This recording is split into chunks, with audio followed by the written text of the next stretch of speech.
Buenos días a todas, bienvenidas, gracias por estar en esta jornada.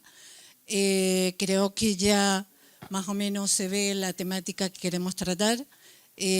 Son unas jornadas que están organizadas por Canarias Puede y quisiéramos un poquito pues, que todos supieran quiénes somos. Somos una asociación cultural que nos movemos en zona progresista e izquierda y lo que queremos es abrir espacios de debate. No somos un partido político ni tenemos intención de serlo. Lo que queremos es generar espacios de debate abierto, donde podamos hablar desde las distintas sensibilidades, de una forma abierta, con respeto y estableciendo unos parámetros de líneas de pensamiento, de ideas que nos puedan ayudar a todos a organizar de lo que hablamos. Tenemos un movimiento, unos momentos políticos bastante convulsos y lo que tratamos es de absorber y abarcar en esta jornada todos los retos sociales, políticos y electorales para los tiempos que se nos avecinan. Queremos dar paso con los movimientos sociales en los cambios de nuestra América a Diego Jaramillo Salgado, doctor de la Universidad Nacional Autónoma de México, filósofo y licenciado en Educación de la Universidad del Valle, profesor jubilado de la Universidad del Cauca. Ustedes perdonen que lea, pero es que el señor es asesor y profesor de la Universidad Autónoma Indígena Intercultural.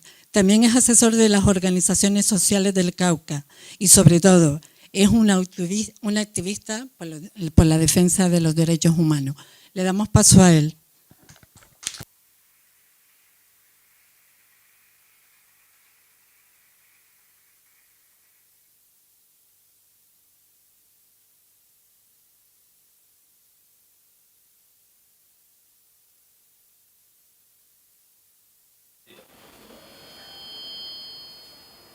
Diego. Diego, espera que no se te oye. No tendrá silenciado el micro. No. No. Y por aquí sí entra, claro, mi voz sí está entrando.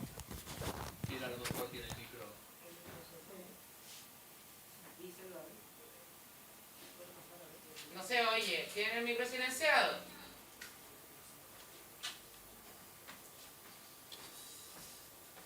Si no es el sonido lo de sacar el Realtek. No, pero el suyo. El suyo está abierto, sí. ¿Sí? No, pues está... ¿Te acuerdas cuando le diste a las opciones que sale lo de... Pero de micro, tal, no sé qué? está en altavoces, ¿no? Sí. A ver, Diego, háblanos. ¿Algunos cascos tendrán algún tipo de...? No te oímos, Diego. Mira a ver si en tu configuración de audio, en el audio, está conectado tu micrófono. Aquí abajo hay desactivar audio y una flechita. Antes se le oye. ¿Allí me escuchan? Sí. Ahora sí, perfecto. Ahora sí. Ahora, de nuevo, ¿aquí me escuchan? Sí. Ahora nos escucháis a nosotros. Sí. Ah, bueno, es que desconecté y volví a conectar el micrófono. Entonces, ¿sí me escuchan? Sí. Ah, bien. Bueno, había empezado agradeciendo a la Asociación Cultural Canarias Puede y en particular a Mary Pita, que junto con Conchi Moreno y Leonor Castro tuvimos la oportunidad de encontrarnos aquí en Popayán, al sur de Colombia, y compartir unos 2 o 3 ratos muy agradables que nos permitieron conocernos, y al mismo tiempo a Roberto Gil y a Nani, a Sorani Zúñiga, que han sido los puentes por medio de los cuales yo he podido acceder a esa relación y ahora a la relación con ustedes. Me alegra mucho poder dialogar un rato a partir de los problemas que vivimos en América Latina, pero sobre todo los procesos que se viven desde el levantamiento que se ha dado de los movimientos sociales desde finales del siglo pasado y sobre todo a lo largo de este siglo. Creo que de pronto puede ser no pertinente o no oportuno una aclaración inicial que quiero hacer, y es que este domingo va a ser 15 días, en un periódico de aquí, El Tiempo, apareció una entrevista con un español, Andrés Trapiello, y en esa entrevista, que fue titulada "La izquierda se cree moral y culturalmente superior a la derecha", y que en su desarrollo, en las diferentes preguntas que le hacían, pues un punto fuerte de crítica era Podemos, hizo este planteamiento. Dice: todos viven mejor que hace 50 años, la redistribución de las rentas y de la riqueza se corrigen constantemente buscando el bienestar general.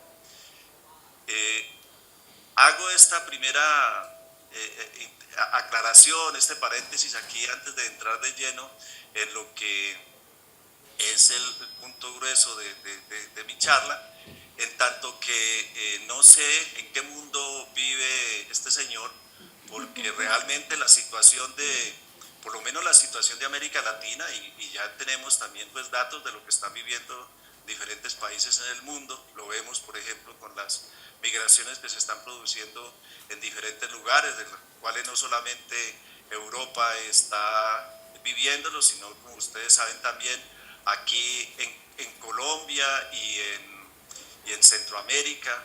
Es algo que desde hace varios años lo estamos viviendo de una manera muy fuerte. Pues piénsese que en Colombia más o menos se calcula 1.700.000 los venezolanos que se han trasladado aquí por la situación que se vive en ese país. Y al mismo tiempo también, pues creo que ustedes que están en el marco, digamos, de un proceso de progresismo, de izquierda política, también seguramente tienen datos respecto de la situación que hay en América Latina, de la desigualdad, de la concentración de la riqueza, de la pobreza y la miseria, que ha sido agravada y profundizada con todo esto que se ha producido con la pandemia. En el caso colombiano es mucho más crítico, o no podría decir que mucho más crítico, porque se asemeja a situaciones que se están viviendo en el Ecuador, en Argentina y en la mayoría de los países. De manera que en ese sentido esta era mi primera aclaración, porque parto justamente de ese punto de vista para poder entrar a analizar lo que ha sido la participación y la presencia, sobre todo, de los movimientos sociales dentro de las situaciones que se están viviendo en América Latina. Yo quisiera partir de un primer planteamiento, y es que hasta la última década del siglo pasado, nosotros podríamos encontrar, en términos de las luchas políticas, y que quizás en esto también puede haber mucho de referencia respecto de varios países de Europa, en que la acción política estaba regida por las concepciones marxistas, por las organizaciones políticas que se ubicaban dentro del marxismo, y como recordamos, o como muchos lo pueden haber vivido, esa orientación estaba planteando que era el partido del proletariado el que dirigía el proceso, los demás sectores sociales, actores políticos de la sociedad se supeditaban a esa dirección, y en función de eso, pues por supuesto la lucha política adquiría un cariz muy particular, muy especial, en tanto que se supeditaban todas las otras luchas, las luchas de las mujeres, las luchas de los campesinos incluso, y de otros sectores que fueron apareciendo en la esfera política nacional e internacional, se supeditaban a esa dirección del proletariado. Para el caso nuestro en América Latina, por supuesto que pueden haber otros aspectos que podríamos tener en cuenta, pero para el caso de nuestro yo creo que hay lo que podría decirse una especie de parteaguas en 1992 cuando se planteó lo que fue o se presentaba como un encuentro de dos culturas y que llevó a que las organizaciones y movimientos sociales de diferentes pueblos de América Latina se plantearan que esto no era algo que se podría admitir como aquello que vivieron los pueblos indígenas y las comunidades negras que se fueron insertando dentro de la historia política y social de América Latina. Y entonces se desarrolla todo un movimiento que converge en esa fecha histórica de 1992, pero que atiza, digamos, y que estimula diferentes procesos que ya lentamente se venían dando en América Latina y sobre todo, me interesa un poco resaltar este aspecto, y sobre todo aparece, digamos, como un protagonismo especial los indígenas de diferentes países de América Latina. Es decir, valga decir, el caso de México, Centroamérica, el Ecuador, Bolivia y Colombia. Para entrar un poco en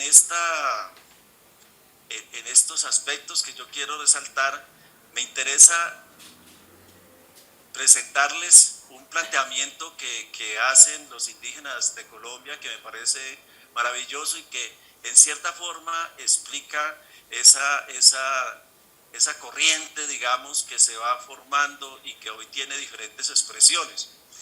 Dicen los indígenas: siempre nos sirvió volver a las raíces, echar mano de la sabiduría contenida en nuestras memorias colectivas, escuchar a los mayores y acercarnos a la naturaleza para hacernos parte de la vida toda y defendernos defendiéndola.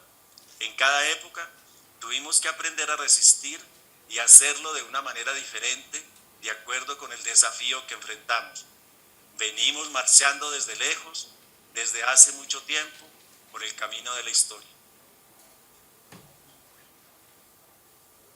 Con este mensaje, con este planteamiento, puedo yo entrar a ubicar algunos aspectos que son señeros, que por supuesto en el tiempo que se me ha asignado para participar, pues tengo que mirarlos de una manera un poco más panorámica. Y es que en primera instancia encontramos un levantamiento muy fuerte de la CONAIE en el Ecuador en 1980 y después en 1990, ya con elementos que se van haciendo fuertes y que me interesa resaltarlos a lo largo de esta charla, en el sentido de que no solamente se plantean en términos reivindicativos de sus propios pueblos, de sus propias comunidades, sino que al mismo tiempo le están planteando un diálogo a la nación en términos por un lado, de lo que ha significado todo el colonialismo en el cual se ha sometido bajo una política racista a estas comunidades, pero al mismo tiempo también entran a plantear la necesidad del establecimiento de un diálogo con las otras culturas que hay en el país y de esa forma reivindicar un proyecto de nación a partir de lo que era su tradición en términos de su identidad, de su historia, de su idioma, de su cultura propia. Y a partir de eso entonces ofrecer o presentar dentro del espacio político la necesidad de la interculturalidad.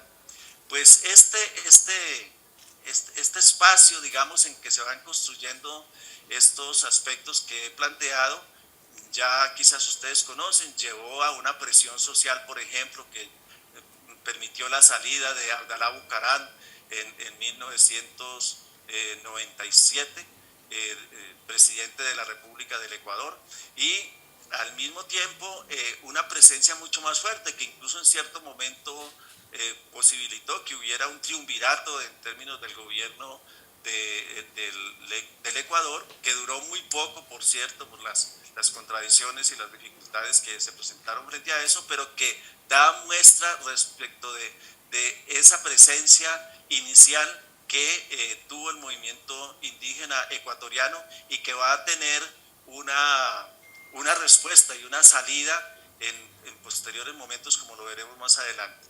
Y quizás el movimiento señero, que tengo entendido que por charlas que ustedes han tenido y por el proceso de formación que hay en el trabajo que ustedes están realizando, es el movimiento zapatista de liberación nacional. Y no me interesa detenerme en lo que fue su proceso histórico. Yo lo que quiero resaltar, pues porque es bastante conocido y de hecho el movimiento zapatista pues tuvo mucho eco en diferentes países europeos, incluso se formaron grupos que lo respaldaron, pero sí quiero reivindicar algunos aspectos para el análisis histórico. Por un lado, el que ese movimiento reivindicara el zapatismo, fíjense ustedes que nos conecta un poco con esa bella expresión de los indígenas que les leí, en el sentido de que colocan como elemento, digamos, histórico el nombre del zapatismo, que se retrotrae a la revolución agraria de principios del siglo XX. Es decir, que en cierta forma el movimiento zapatista lo que está mostrando es que a lo largo de todo el siglo han estado subyugados, subordinados, sobre todo los indígenas, que en este caso son los que jalonan, digamos, el proceso del Ejército Zapatista de Liberación Nacional. De tal manera que es una articulación, no simplemente con el momento histórico en el cual salen a la luz pública, sino al mismo tiempo con retrotraerse a una revolución que es prístina, que es pionera en América Latina y quizás de los pocos países en que efectivamente se hace una revolución agraria por la presión popular. Al mismo tiempo hay otro aspecto que es importante para el análisis que yo estoy haciendo, y es que salen a la luz pública en momentos en que se firmaba el Tratado de Libre Comercio con Canadá y con México. Pues ustedes quizás han escuchado, ayer hubo reunión de nuevo de los 3 presidentes de Canadá, México y Estados Unidos, y en aquel momento de 1994 pues le dice al mundo que esa pretensión de México de aparecer como una de las grandes potencias, pues simplemente una pretensión, porque la base social, la vida cotidiana está asignada por otras formas, sobre todo que tienen que ver con la opresión, con la desigualdad y con la imposibilidad de que sectores populares puedan tener una mejor condición de vida. De otra parte, hacerlo desde Chiapas, entonces era poner en juego la voz de los indígenas. Y de hecho, pues hay aspectos simbólicos muy interesantes en términos de, por ejemplo, de los pasamontañas, etcétera, porque no era tanto la presentación de quién es el jefe, de quién es el subcomandante Marcos y quiénes son los que están al frente de esto, sino dar la voz a estos indígenas, a estos pueblos indígenas que habían estado sometidos, subyugados y alejados, digamos, de las políticas del Estado. En esa forma, al mismo tiempo, no se reivindica solamente lo de los pueblos indígenas de México, sino lo que se hacía era dar voz también a los pueblos indígenas de América Latina. Y de otra parte, si bien es cierto, es particular en relación con México, por los más de 70 años que estaba dirigiendo el gobierno del PRI, de todas maneras es algo que no por eso nos debe llevar a nosotros a pensar de que eso no es propio de los otros países de América Latina, y es en relación con que ese levantamiento también se plantea la necesidad de la lucha por la democracia. Es decir, consideran que hay una especie como de totalitarismo con el monopolio que el PRI tenía dentro de la historia política del país. Y por último, quisiera reivindicar de este proceso de los zapatistas lo que es la resignificación del poder. En la medida en que uno camina por los territorios de los pueblos indígenas y en la medida en que se mete en el análisis, en el estudio y en el análisis histórico de estos pueblos, uno sabe que en la vida de las comunidades esto es algo cotidiano, es decir, que el poder viene desde abajo, que hay una forma que es expresada por los indígenas en términos de que se manda, pero se manda obedeciendo. Es decir, que quienes ejercen el poder, que quienes están en las estructuras de gobierno, tienen una delegación, como diría Enrique Dulce, tienen una delegación de poder que se lo da la base social, que se la da el pueblo, y que por lo tanto entonces es desde allí donde se erigen las políticas que un Estado debe seguir. De tal manera que creo que esto introduce toda una orientación, digamos, y un bagaje que en la lucha política y social tuvo expresiones concretas dentro del proceso.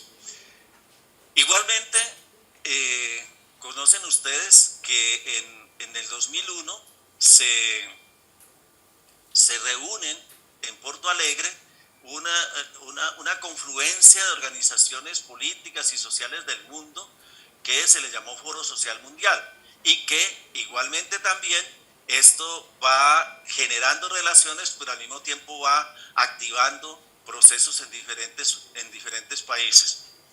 Y esto nos indica que hay un eje en términos de las movilizaciones sociales que se van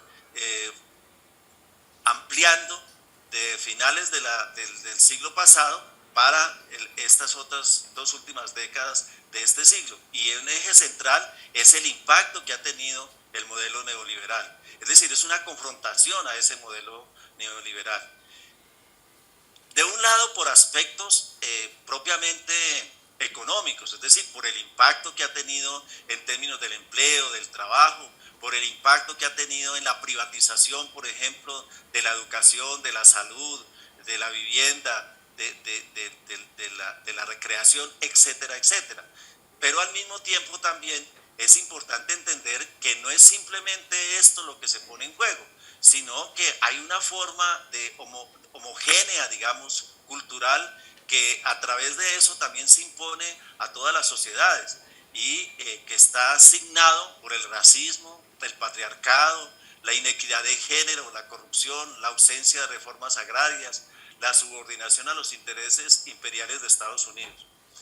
Y en este aspecto yo creo que vale la pena tener en cuenta, o sea, para nosotros sigue dándose una subordinación y un sometimiento a las políticas que Estados Unidos traza para el mundo, pero en particular para estos países que ayer me produjo dolor escuchar a Manuel López Obrador, de Biden, de que la primera llamada que él le hizo le había planteado que Estados Unidos no seguiría tratando a México como el patio trasero de Estados Unidos. Es decir, en cierta forma es como si Estados Unidos reconociera que esa ha sido la política general en la historia del tratamiento que le ha dado a estos países al sur de los Estados Unidos. Y esto entonces nos lleva ya como a identificar aspectos concretos de esos levantamientos que se pueden sintetizar en ciertos elementos que me permitan a mí no tomarme mucho más tiempo del que se me ha asignado. Y por un lado, es el proceso que habíamos dicho anteriormente respecto del Ecuador. Nosotros encontramos ya unos resultados en términos constitucionales y en términos institucionales con el acceso al poder de Rafael Correa en el 2007.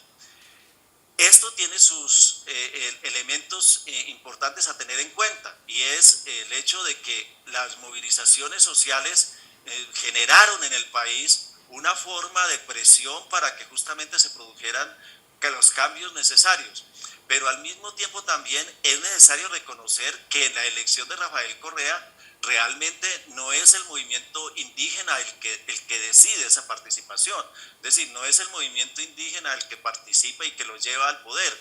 Rafael Correa era un académico de una universidad privada, sus relaciones con los movimientos sociales eran muy muy relativos, de tal manera que no se puede adjudicar a eso, a ese proceso de los movimientos indígenas. Pero lo que sí podríamos decir nosotros es que sin ese antecedente, o sea, sin ese proceso de la movilización social, es muy difícil pensar que Rafael Correa llegara al poder. De todas maneras, esto significó la introducción digamos, de derechos que han sido una constante en términos de la lucha política y social que se ha tenido en estos años en América Latina. Por un lado, el que va directamente relacionado con las comunidades indígenas, que es la plurinacionalidad, es decir, es el reconocimiento a que esa historia, esa identidad, el hecho de que tengan su idioma, su educación propia, etcétera, etcétera, entonces configuran elementos que le determinarían como una forma de nación, y en ese sentido un Estado debiera reconocerles ese tipo de características y no mantener esa tendencia a la homologación, que es más o menos lo que se había generado en los procesos anteriores. E igualmente hay otro aspecto que yo creo que no solamente nos toca a América Latina, y que es al mundo, y es los derechos a un ambiente sano y equilibrado, es decir, y los derechos de la naturaleza. Realmente, pues yo creo que no debo abundar en esto, ustedes lo han vivido más de cerca ahora con la reunión que hubo de la COP26 en términos de las políticas ambientales, pero realmente esto me parece a mí que introduce un elemento importante para la discusión política en cualquier lugar del mundo. O sea, ya no es solamente para América Latina, sino que nos están diciendo algo que proviene más de lo que desde lo de abajo, digamos, y desde la vida de unos pueblos que históricamente han logrado mantenerse a través de la resistencia que efectuaron frente a las formas de dominación.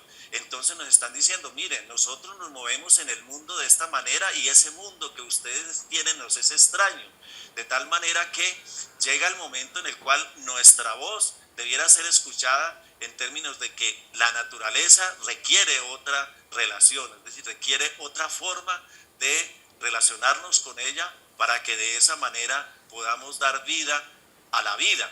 Es decir, para que aquello que está asignado por la muerte pueda irse desvaneciendo y construir otra forma de una relación recíproca con la naturaleza.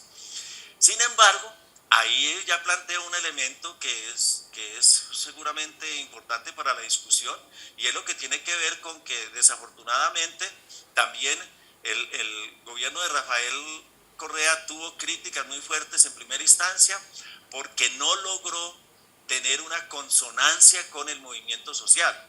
Entonces, miren que una cosa es la dinámica de la movilización social y las organizaciones políticas que la respaldan, pero otra cosa es ya el ejercicio del poder en cuanto tal.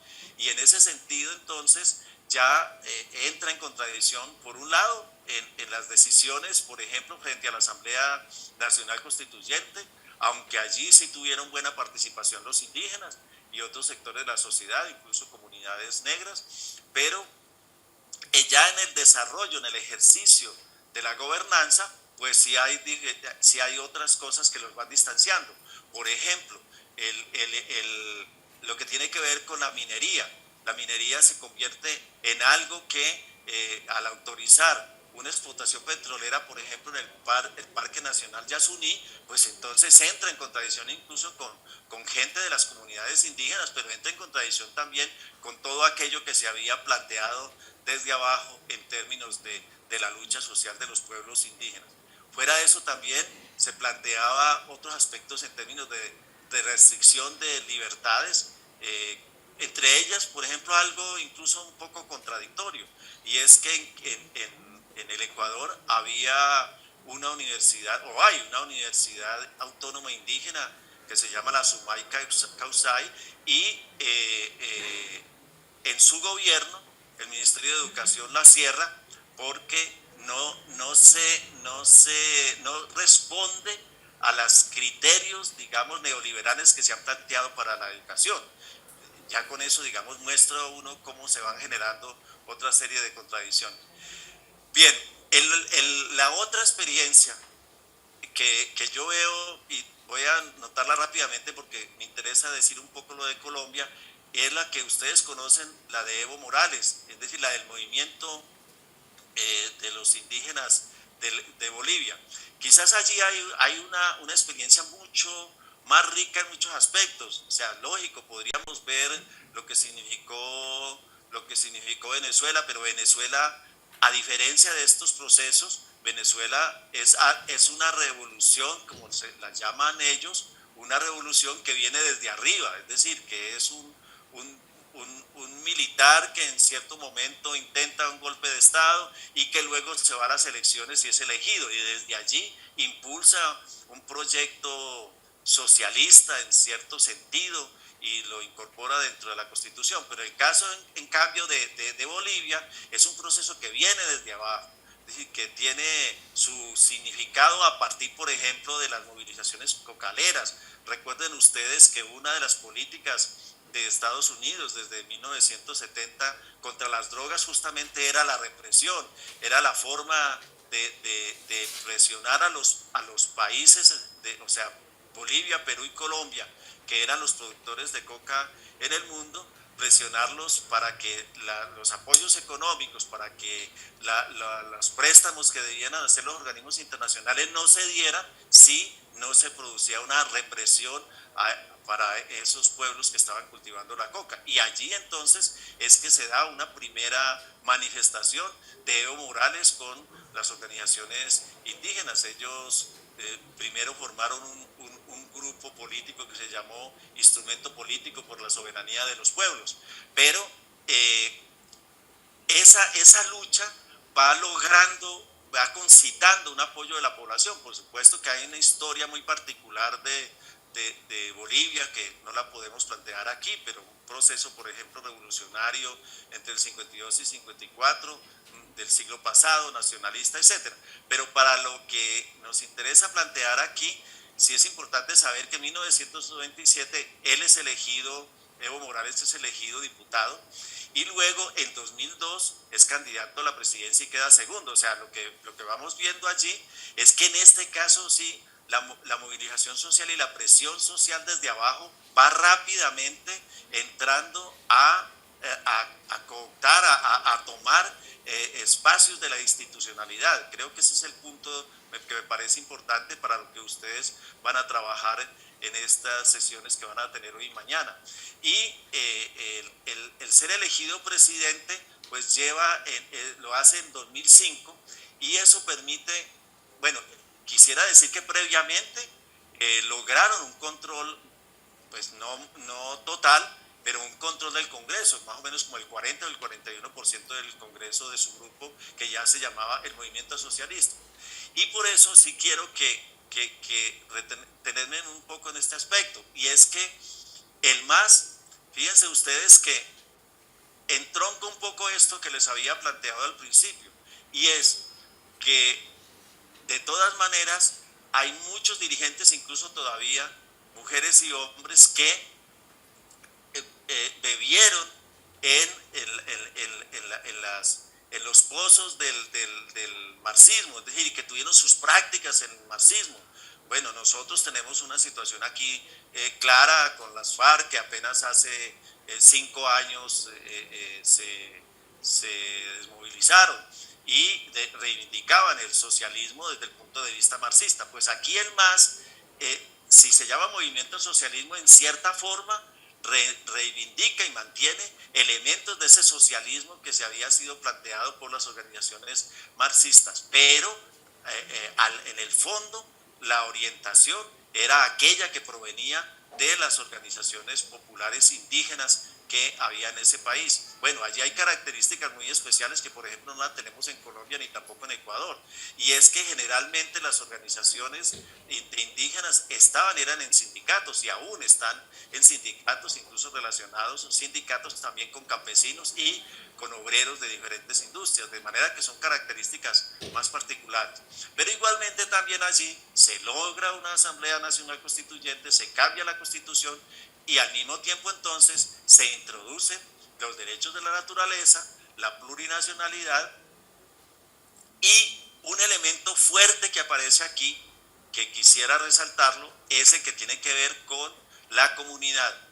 En la Constitución de Venezuela aparece el poder comunitario como otro poder, pero en un viaje que yo hice a Venezuela, gentes del Partido Socialista Venezolano, el que creó Chávez, planteaban que eso había sido muy difícil en su construcción, porque una cosa era el ejercicio del aparato burocrático del Estado, otra el ejercicio del aparato burocrático de la organización política y otra el poder comunitario.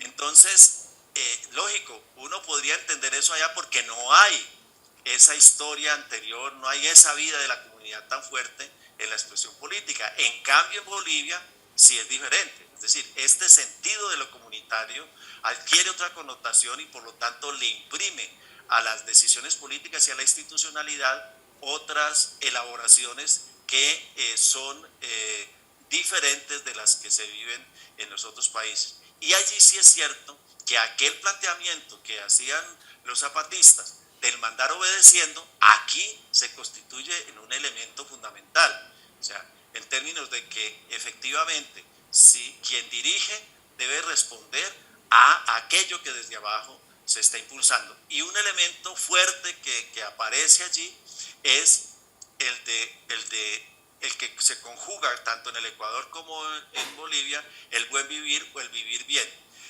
Es decir, una orientación y unos principios que le plantean a la sociedad y al mundo, yo diría que al mundo, y en cierta forma se contraponen, digamos, al modelo neoliberal, en el sentido de que están planteando que la política debe orientarse justamente a tratar de superar las formas de subordinación, de esclavitud, de dominación que se dan frente a amplios grupos populares, frente a amplios sectores populares, que la vida hay que verla de una manera integral, que no se puede separarlo de la educación o de la economía, de la salud, etcétera, sino que hay que articularlas en su proceso, de tal manera que esto se convierte en una orientación señera e importante a tener en cuenta en términos de las luchas políticas y de lo que puede significar para otros procesos.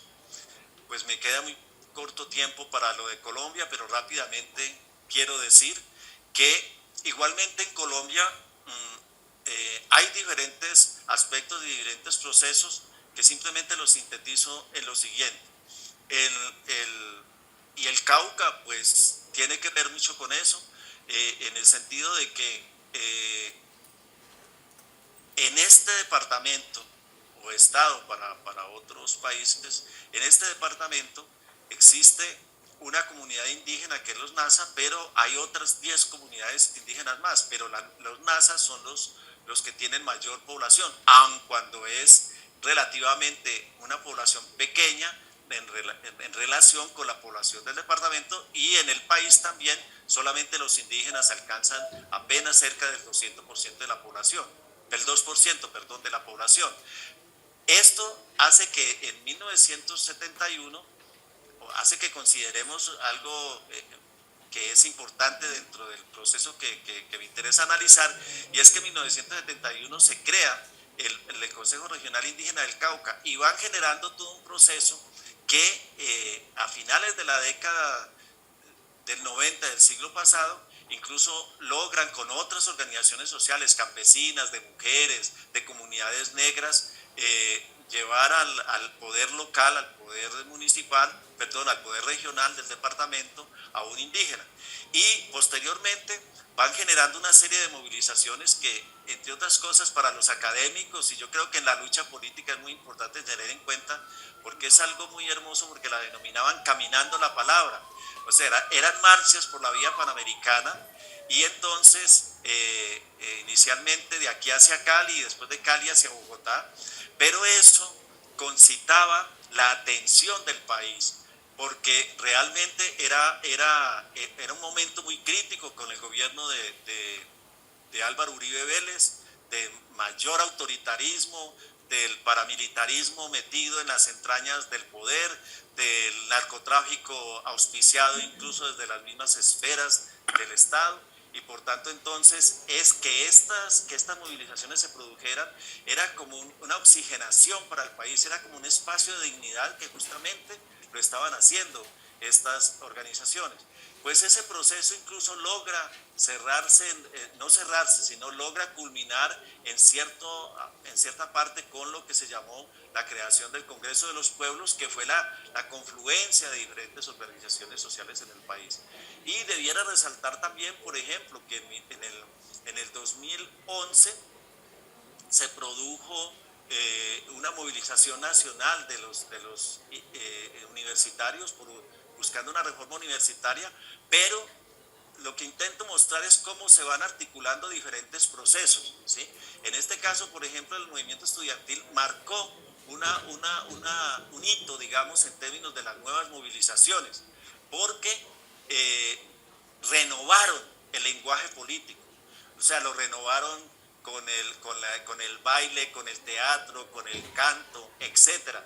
En las confrontaciones que había con la policía, cuando aparecía la policía, entonces se daba el abrazatón, por ejemplo, y desarmaban pues a los policías, porque no entendían cómo era posible que si ellos estaban allí para reprimir, se les abrazara. Es decir, hay muchos elementos pues que conducen a otro lenguaje, a otra forma de hacer política. Y esto queda, a mi forma de ver, queda grabado en la conciencia, en la piel, en los sentimientos, en la mirada del país. Y eso se va reafirmando pues porque las organizaciones indígenas siguen, de aquí del Cauca, siguen haciendo movilizaciones y se van articulando con las otras organizaciones indígenas del país, que es otro elemento importante.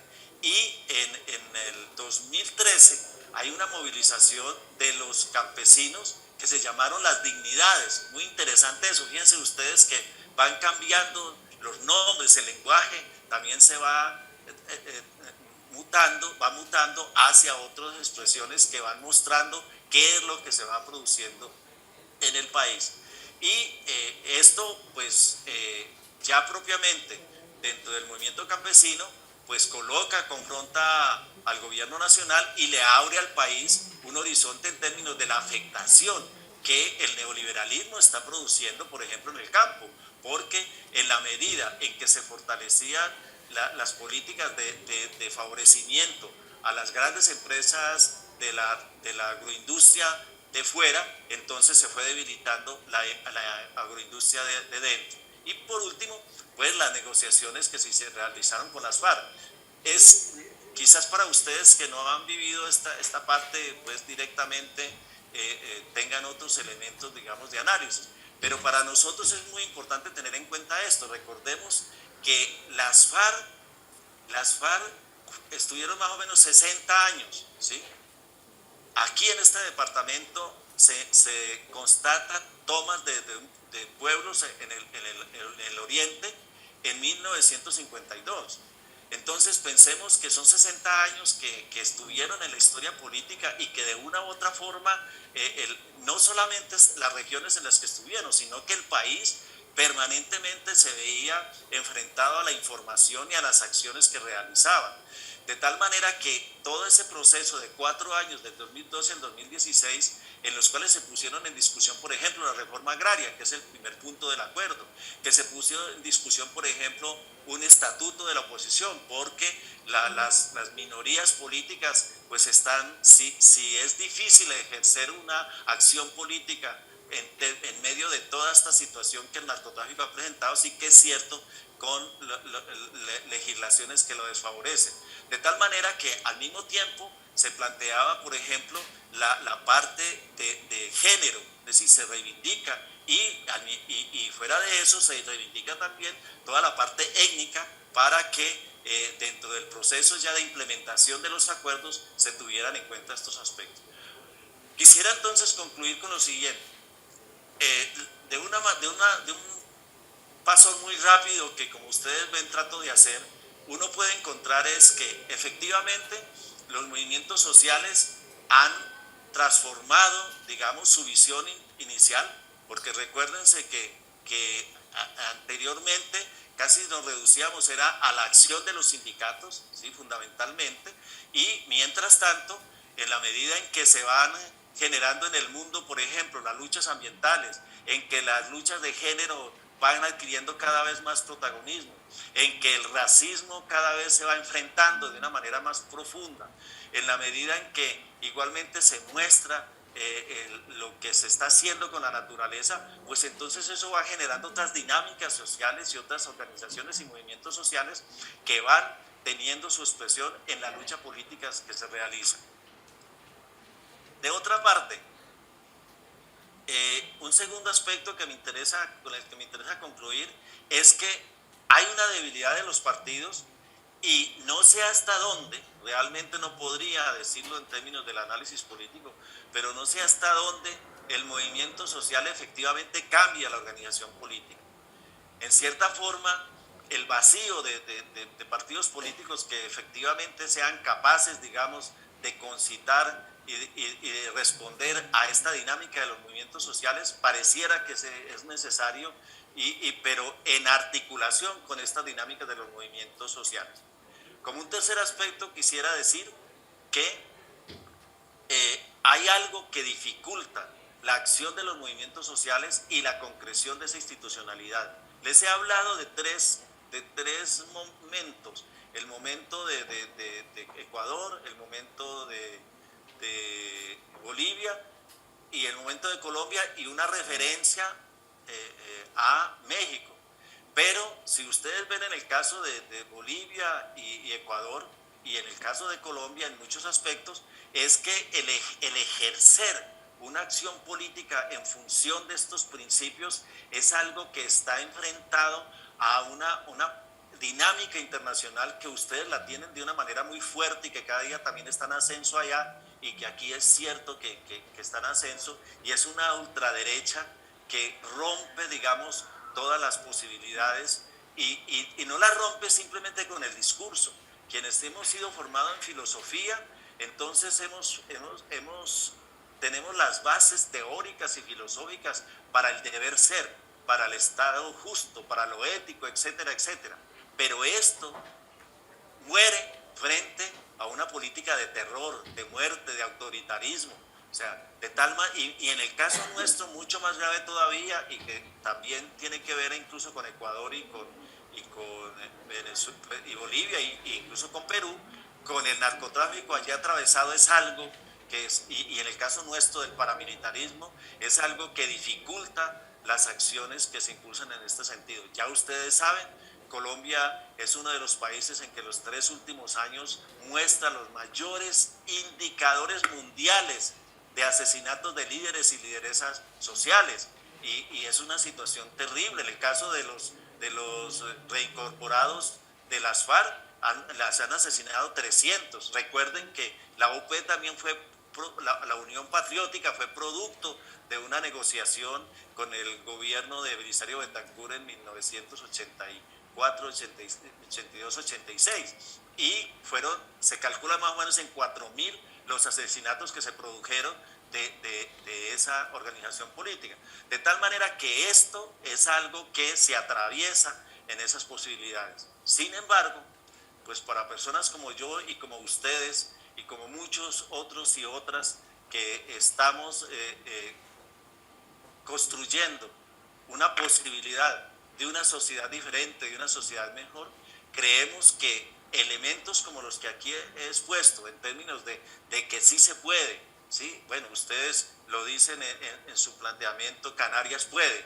O sea, entonces que sí se puede es recoger estas dinámicas a partir de estas experiencias que desde abajo se han ido construyendo y que nos trazan un camino en que necesariamente nos llevan a que no podemos arriar las banderas de la lucha por otra sociedad. Muchas gracias. Muchas gracias, Diego.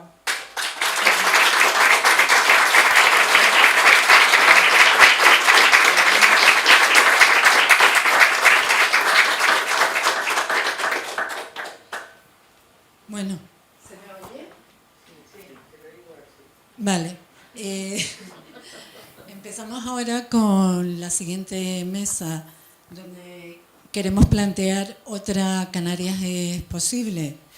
Entonces, aquí queremos tratar varios temas, como son el autogobierno, modelo económico y derechos sociales. Todos somos conscientes del lugar que ocupa Canarias siempre en los indicadores sociales, que siempre estamos a la cola. Sin embargo, consideramos que otra Canarias sí es posible. Y para ello contamos con la generosidad de 3 personas que tienen mucha experiencia y que creo que nos puede ayudar a comprender que con un poco de empuje social y voluntad política, efectivamente otra Canarias es posible. Creo que con su nombre simplemente ya dicen...